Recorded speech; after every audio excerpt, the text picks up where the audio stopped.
Our next Hall of Fame inductee is Gary Collier of TU men's basketball. Gary Collier was an unbelievable player that showed up at the University of Tulsa as a post player and then worked on his game to the point where he became one of the premier perimeter players ever at the University of Tulsa and in the country. When I think of Gary on the basketball court, I think unstoppable.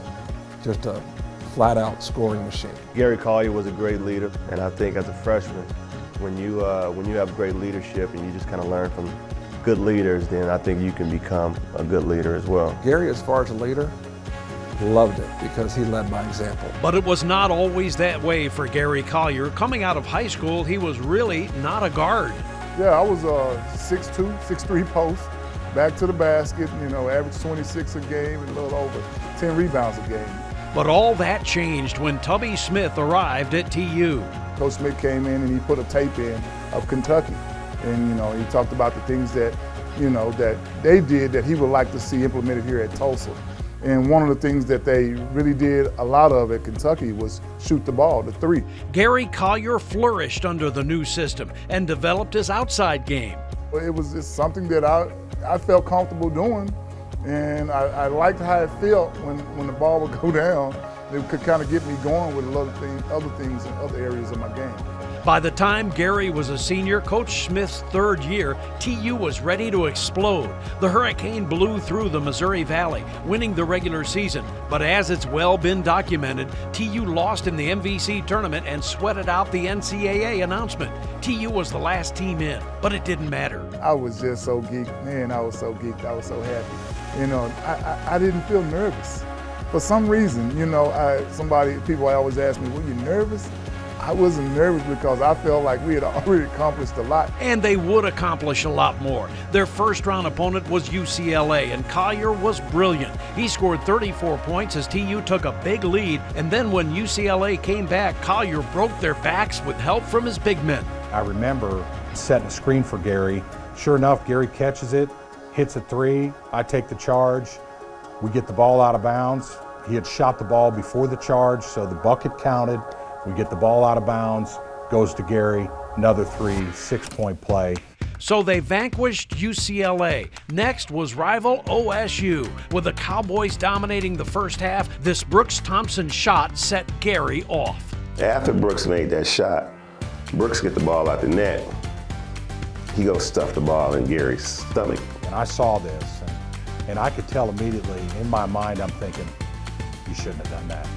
And we get to the locker room at halftime, and Gary Collier is visibly upset. Yeah, I took a little offense to it, and game's got another half to play, but I did feel disrespected. He was in tears, he was so upset. And he was telling the players, we're gonna get him in, this. And at halftime, he was the one, I didn't have to talk because he was so fired about it. And nobody, because Gary was such a mild-mannered kid. I never saw that side of him. We all saying, fellas, this game's not over with. And when we came out of that locker room, we came out ready and fired up. Led by Gary Collier, TU rallied, and when Gary got this putback, the Hurricane had the lead with less than a minute to play. After a stop, Tulsa had the ball with a 1-point lead. Gary, that leader I was talking about, stepped up and said, I want the ball. I did want to take that last shot. I really did. I was saying, I'm going to work this thing down. And he dribbled it for a while, and he did his famous kick crossover. Gary, first off, with the right to left crossover, drew help. Lou's guy kind of came over, and then Lou's just wide open, and something just told me to pass it to him. Hit me with a perfect pass, and when it came off my fingertips, I had a great feeling that it was going to go through, and when it splashed through that rim, that goal, and man, I went sprinting down the court with my hands up. So the Hurricane advanced to TU's first Sweet 16, and even in the loss to Arkansas, Collier was great with 35 points. And he just had an unbelievable, in fact, I think he may have led the tournament in scoring that year. Pretty good for a guy that didn't scare people coming off the bus. Gary, he wasn't always the best athlete on the floor, but he was definitely the best player on the floor. Gary looked like an old man. I mean, he was, to me, he looked like he could be 40 years old. At that age, he really looked like he was 20 years older than anybody else. And if you look at him now, he honestly looks the same. I give Gary crap all the time because Gary, you look younger now than when you played. After a brilliant career, Gary Collier goes into the TU Hall of Fame.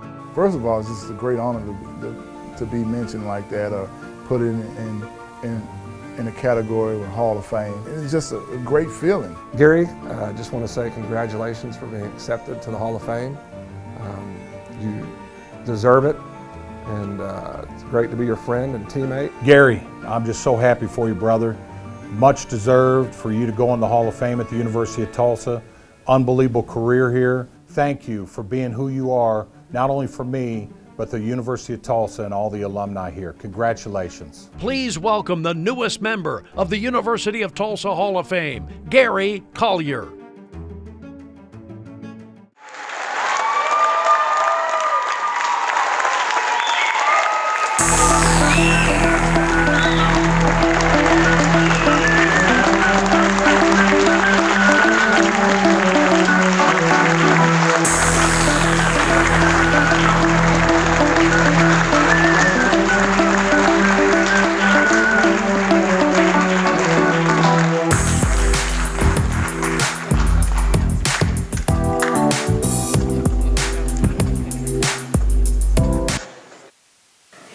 Oh man, this is a great feeling.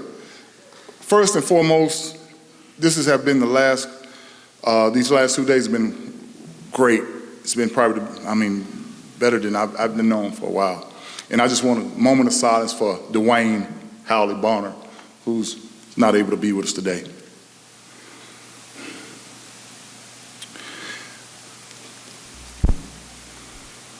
Thank you.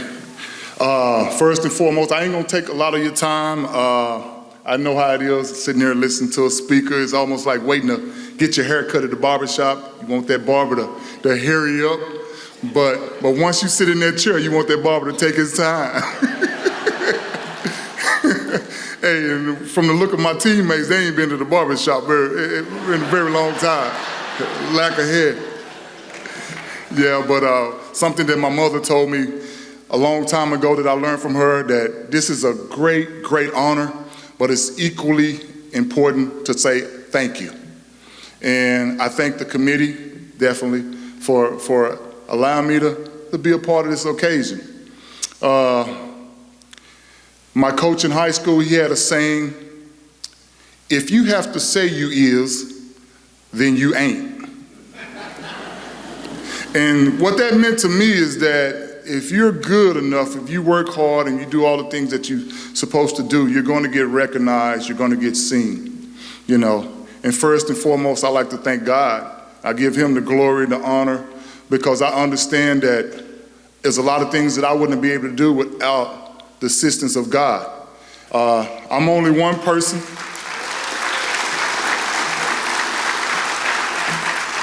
But he had to put people in my life to get me to where I am, and I thank him so much. April 8th, I got an opportunity to witness a total solar eclipse, and that's something that a person probably never sees in a lifetime, and if you do, it's only once in your lifetime. And the most spectacular thing about a solar eclipse is that you have to be at a certain place at a certain time, or you miss it. And on our team, it just happened to be that team. It reminds me, God put us in a certain place at a certain time. And I just want to thank God for allowing that to happen, so because it was nothing to do with me. It's God getting us there. And just a few people I want to thank. My mother, thank you so much. The times that when I was in high school and driving me 6 o'clock to practice, and that was my NIL. My NIL money came from my mother, my sister Darlene, sister Carol, sister Lori who's not here, my brother Roy, all right, sister-in-law Shawnette, Alvin. These guys were my NIL. We didn't have that money. They give us $20 here, $50 there. If you were lucky, $100. Thank you so much. I really appreciate it. I really do. If I get too winded, hey, JR, I want you to do like they do in boxing and give me that tack, tack, tack. And so, but it's a lot of people that I want to thank. It's just a great occasion. I remember I wasn't highly recruited, despite averaging 26 points and 10 rebounds in high school. I wasn't highly recruited because I was 6'3". Had I been 6'7", I probably could have rode my ticket to anywhere in the nation. But there was a guy that took a chance on me by the name of Jeff Snyder. And he came, he wasn't able to be here today. He was an assistant coach when I was there, and I talked to him. And I remember the 3 schools that I had a choice of going to, really. It was North Texas. I took a visit to North Texas, and Tulsa was my second one, and then Rice was going to be my 3rd visit. But I knew from the moment that I stepped on campus at Tulsa, this was where I wanted to be.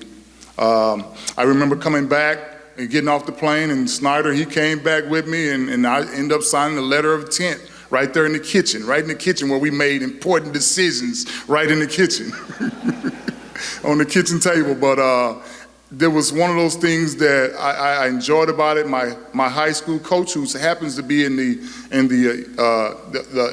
National Basketball Hall of Fame, and he's a graduate of Tulsa himself, and he grew up at Sapulpa, and it was right up the road. He says a lot of good things, but I love Tulsa. I love the atmosphere. I love the classes. I love you were going to get an education. You know, me being the youngest of 5 kids, I was the first one to graduate in my family, but I couldn't have done that without my family. I couldn't have done that without their support and the things that they've given me, you know. They've set good examples for me. And a lot of times you talk about leaders say, Collier was a great leader, Collier was a great leader. You know, I had to learn it from somewhere. I learned it from my brothers and my sisters and my parents. My dad's unfortunate. He was not able to be here because he passed away when I was a sophomore in high school. And he didn't get a chance to see, an opportunity to see a lot of my games. But I understood why. And a lot of times I didn't understand why until I became older and I got a family. You know, he was always working. He always provided for us. He made it easy for us. And so I want to thank him for that. I want to thank the coaching staff. Coach Smith, man, you don't understand. Coach Smith and Coach Jers and Finney and Snyder, you guys don't know how great of an influence you guys have been to me. I couldn't have been anything without you. And for you to go out and recruit the guys that you did that surrounded me, Big JR and Lou and Pooh and Cordell and Kawanza and Ralph and Shay and Craig, man, you guys, Jay, man, great guys to be around, you know. In this life, when you pass away, you're not able to take anything with you. You know, you take the memories. That's the only thing we ever got, just the memory. You can't take money, you can't take possession. It's just the memories. And I want to thank the University of Tulsa for viewing me as important enough to be recognized. Thank you.